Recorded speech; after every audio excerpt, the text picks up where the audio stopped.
What's up, guys? Clint Coons here. And I want to ask you this. Do you have a consulting business and you want to make sure it's set up right from an asset protection and tax planning point of view? In this video, I'm going to cover that. All right, let's get started. So here's the deal. When it comes to creating a consulting business, there's two things that we need to be worried about: liability and taxes, right? So the last thing you want to be is a situation where somebody sues your business and you're left personally holding the bag for all the claims that are brought against your consulting business. Second thing we run into is tax planning. That is, how are you minimizing your taxes to the greatest extent as possible? Now, one entity that people typically recommend when it comes to structuring a consulting business is a limited liability company. The thing about an LLC is that when you create an LLC to run your consulting business out of, you run this business out of there, you by default receive liability protection. That means if something happens inside of your business and you're going to be sued by an outside party and they're suing this company, you as the owner of the business are not going to be typically held personally liable unless you were the one that created the negligence. So an LLC is a great tool for protecting yourself from claims that can be brought against the business. And these typically run from negligence, contract claims, and poor performance, things like that, or even employee claims. Now, the tax side of running a consulting business is where a lot of people tend to gravitate towards one type of taxation, and that is going to be S Corp tax status.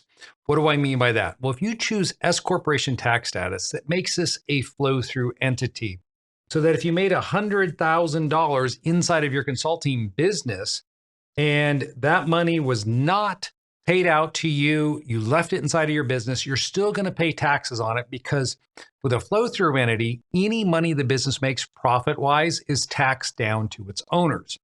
Now, there's a reason why a lot of consulting businesses choose S Corporation tax status, and you can look this up. A lot of people on the internet talk about S Corp tax status. It's the way to go. And I don't necessarily disagree with that advice. However, you really need to look at it outside of a one-size-fits-all approach when it comes to planning, because this is a common mistake that I see with individuals who are setting up businesses. They tend to gravitate towards this S Corp tax status. Now, what am I referring to when I say S Corporation? What is the big sell on why you should set up your entity to be treated as an S Corporation for federal tax purposes? Well, it comes down to this: employment taxes, okay? Social Security, Medicare taxes. When you are running your business as a sole proprietor, every dollar you earn, if I earned $100,000, that would be subject to 15.4% Social Security, Medicare taxes. So that's 15 grand I lose right away from running my business as a sole proprietor. Now, the panacea, the cure to fix this, is the S Corporation. And the way it solves this problem of having to pay 15.4% on all of your income is to bifurcate your income between a salary, a W-2, which is subject to the 15.4%, and take a reasonable distribution for your company, which is not subject to that 15.4%. So in a situation like this, if this was my company and I was a consultant, what I would do is structure my business so that the $100,000 in profit that I earned, I would pay myself out a W-2 salary of $50K. That would be subject to this 15.4%. And I would take the remaining $50,000 as a distribution. Now, that distribution is not subject to that additional tax. Therefore, you're essentially saving $7,000 in federal taxes. Now, as I say, that a lot of people talk about this and they say it's the best thing out there. When it comes to running your business, you can save gobs in taxes.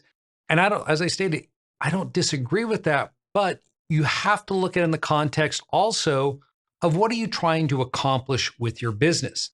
You see, with the S Corporation, those profits do flow down to you.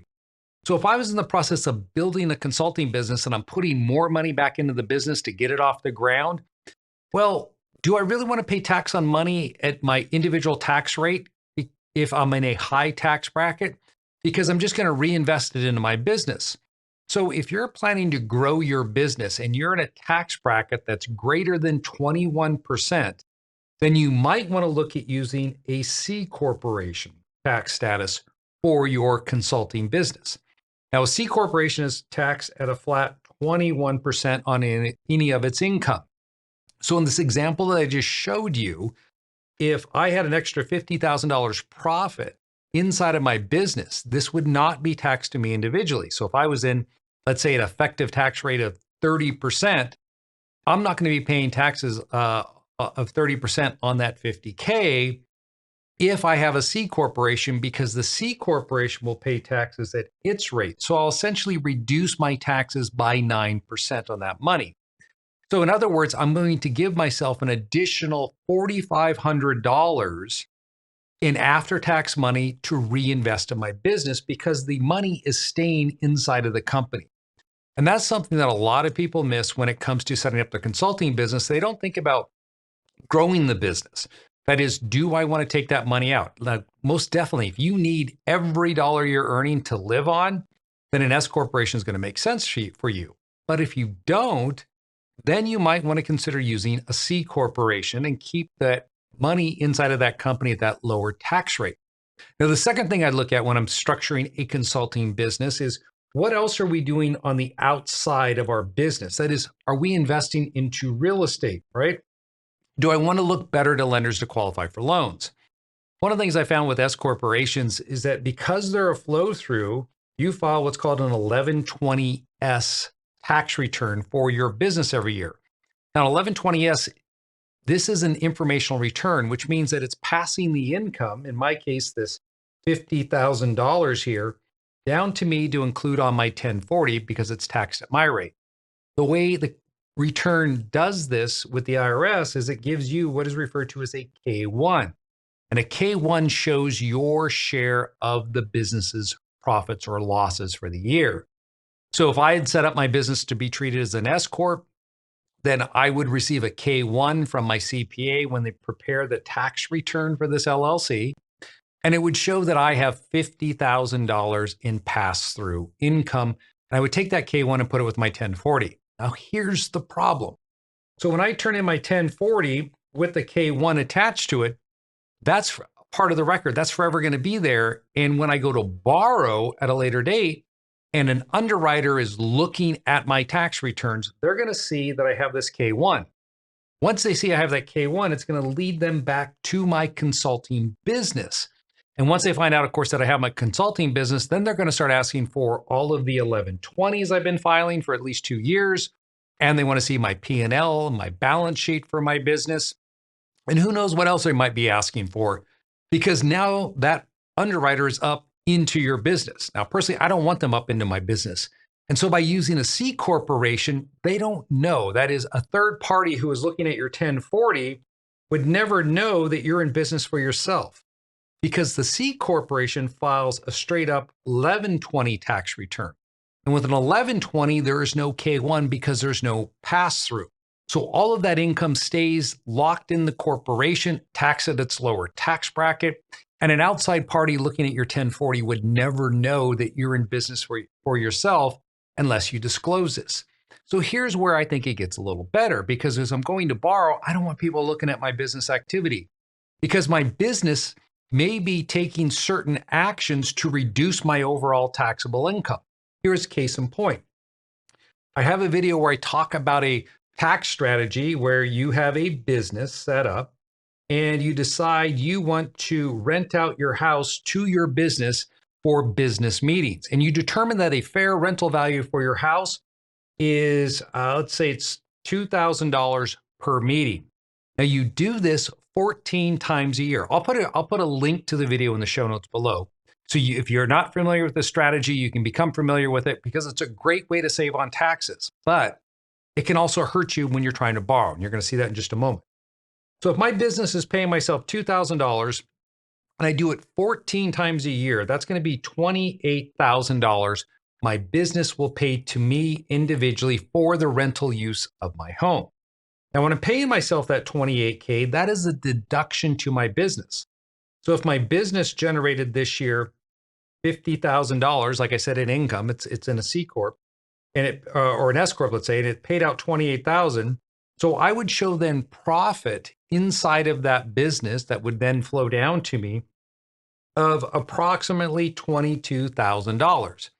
So on my tax return for my 1120S, what you would see is that I had 50K on my last example of W-2 income and then 22,000 in pass-through profits. So I could show a total of $72,000 in income for the year.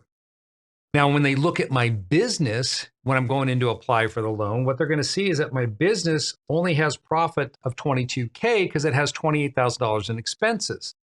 Because that 28,000 that comes out to me, that's non-taxable.